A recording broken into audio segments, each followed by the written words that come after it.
name is Miranda, and today I am here to review the new Emily Henry book called Book Lovers. So this book comes out May 3rd, and I was so excited to read it. It's her third book after Beach Read, and then People We Meet on Vacation, which came out last year, and People We Meet on Vacation, honestly one of my favorite romance books. I love it so much.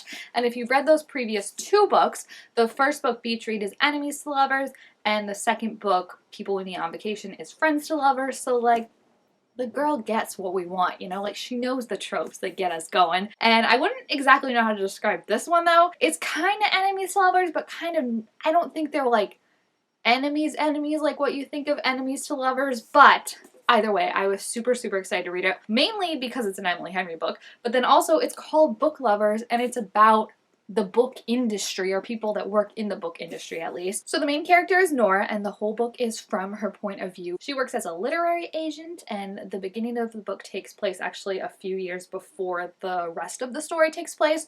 So at the beginning is when she first meets Charlie, who goes on to become the love interest, and he also works in the book industry as an editor, and he's kind of very brooding and abrasive in a bit when they first meet because they're discussing this book of Nora's client, and he really doesn't think it's good and doesn't think it has any potential and just doesn't want anything to do with it. So fast forward the few years later, and the book that Charlie rejected but that Nora liked has now become this bestseller. Like, it's basically like kind of like a Twilight, but it's not like a YA, but it's like in terms of it's become such a big thing that like it's based in a real town, and the town that it's based in has become like a tourist destination. People want to see where it is. Nora's own sister Libby is a big fan of the book and wants to go and visit before she has her baby. So Libby makes this plan and basically Nora goes along with it because she loves her sister, to go and visit Sunshine Falls, which is the place that the book is based in, and do all the touristy things that are in the book and just hang out as sisters before the baby comes, and she'll now have 3 kids and not as much time for hanging out and doing sisterly things. So right away I really loved the atmosphere of the story. It's a book written by a book lover for a book lover about book lovers, and that reads so well. Like, I feel like it's literally like all the terminology, and Nora loves reading, and Libby loves reading, and Charlie loves reading, and there's a bookstore, and it's just like you can really tell it's a love letter to book lovers, which is why it's called Book Lover, and it's got all these amazing characters, and I really liked the setting of Sunshine Falls. The main story though, and the main kind of conflict that starts this off, is Nora is saying, if you've watched, you know, Hallmark movies, or, you know, maybe A Princess Switch or something like that, you know the stereotypical movies where this girl from the city or this guy from the city who's like a lawyer or a doctor or a hotshot who just works so hard at their job but is like such a workaholic, like doesn't have any friends. Maybe they have a boyfriend or a girlfriend, but the boyfriend or girlfriend is just as much of a workaholic as they are. And then at the start of the movie, they go to this small town and they fall in love with this veterinarian or this school teacher or this apple orchid owner or something like that, and realize that the job they have in the big city isn't for them, and they want to settle down in this small kind of country where it's quieter and live their life with this new person. Nora says that she is the girlfriend that always gets left behind. And the thing that her latest boyfriend has said about why he's breaking up with her is that she isn't like invested, like she's not emotionally attached to the relationship. Like, he doesn't really think that like she puts anything into it other than like it's just like a checklist for her. So I also really liked that because I am a sucker for those type of movies, you know, of like, but it is always funny that you think like, oh, like she's giving up her dream job in the city and the thing she's worked so hard for to go live on a Christmas farm? What are you gonna do in June? Like, how does that work? So it was kind of funny of that style, very differently, of like slow pace versus fast pace. And I think that one thing that Emily Henry does very good in portraying this is not crapping on either lifestyle of being like, you know, if you want to live in like a small city where everyone knows each other and, you know, the town gossip is all the mill and it's a slower paced life, that's fine. That's for some people. But other people like the hustle and bustle of New York, and that's Nora and Charlie. They both like, you know, seeing who knows what on the train and the subway when you're going into work. They like being able to go to sleep with the sounds of the city and, you know, just that hustle and bustle. Like, that's for them. And I think it was a really nice job of portraying it as like, yeah, that's not for you necessarily, but that doesn't mean it's bad. And I just think it's like the opposite of Hallmark, where like Hallmark is always like, clearly the city was like, she was run down there, he was too much of a workaholic, he never called his mom, and saying like that's bad. It's like, no, it's okay if like you want to stay. And I like that she was able to express that right from the beginning. She was like, I like this, like the country life isn't for me. I need noise, I need people, I need like something that I can just blend in and belong, you know, like I feel like I'm part of something bigger, and that's totally perfectly fine. And I think that was really, really smartly done, and I just liked it because I feel like you don't often see the antithesis of that, you know, girl moves to a small town and falls in love and loves this. Like you don't see someone who like goes to a small town and is like, I still want the city. And I really, really liked that. And then Charlie and Nora's relationship, I said this in my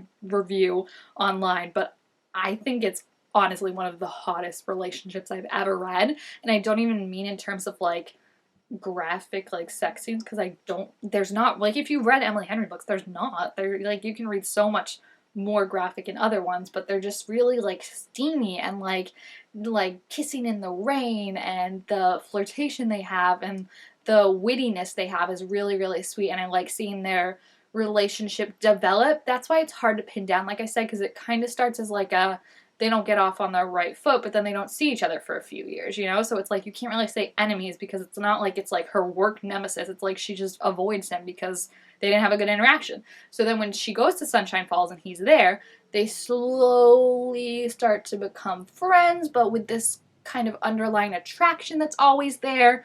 But the thing is, like, you know, they're on different paths, so they don't ever really do anything with the attraction. So it's like friends who think each other are hot and would, if the circumstances would right, make out with each other all the time. You know, I don't know what trope exactly that falls under, but that's kind of what it is. And I just really liked how they were able to communicate and how they were able to kind of balance each other out. And I feel like I mean, it's only from Nora's point of view, but what we learn about Charlie and what Nora starts to see in Charlie, they're both people that I feel like don't feel like they fit in, right? Like Nora feels like she really wants to be in the city, whereas her sister seems super comfortable in like the town and everything like that. And a big thing is when their mother died when they were younger, Nora really had to take care of Libby, and because of that, like she's always worried about Libby and doesn't put herself first and kind of will bend herself backwards to make sure Libby's happy, but Libby doesn't really want that, you know, and it's kind of like you got to take a step back and live your life for yourself. And then Charlie, on the other hand, is kind of dealing with a similar thing where most people don't get him. Like, they describe him as like very like brooding and like off-putting, and you kind of get that vibe from him the first few times you meet him, and then Nora, along with you, realize, oh, dude's just shy, which there's another book, Twice Shy by Sarah Hogel, that I read that's like that, where you think the guy's just a raging a-hole, and then you realize he's just painfully shy. And I really like that. Like, give me more shy boys. It's really cute. But I think that they were such good characters, and that you could see that they were each other's person. Like, no one else really fully got them in the way they got each other. Of like, you know, like their sister or like their families might be like, I get that like this isn't like for you, but like I don't understand why. Like, you know, kind of like in a way of like if someone's like, hey, I like this thing that I don't like, I'm like, okay, like, yeah, that's cool, but like I don't get it, but like you do you. Whereas they get each other, like, no, I get why you like that thing, I get why this city is for you and why a small town doesn't work. And I think that was just really nice to see, and it's just cute, guys. It's so adorable, and it's definitely for like book lovers, romance lovers, because Nora's mother was obsessed with romance movies, and like that's kind of led to where Nora is now, of like she's kind of had this aversion to romance. It's kind of like it's easier just to be like, all right, I'll settle for this, so then if I don't put a lot of stake in it, then I don't have a lot to lose when the inevitable happens. Emily Henry is one of my favorite romance writers ever, and every book she writes I feel like just gets better and better, honestly. So I can't wait to see what else she comes up with. But yeah, you are definitely going to want to check out Book Lovers when it comes out in May. Like I said, I just feel like it's so cute, and again, the relationship, the couple is like like I was like, I need a towel after, I need a fan after some of the scenes.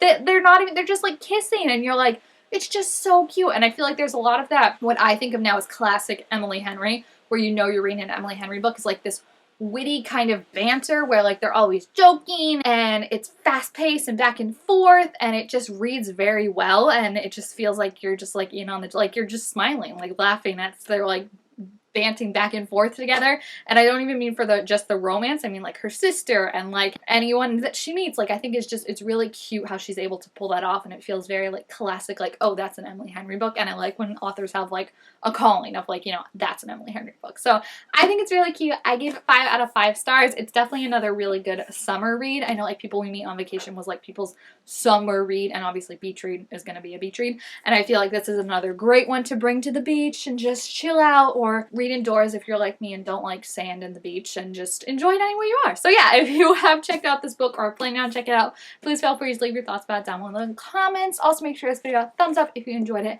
and I will see you guys next time. Bye!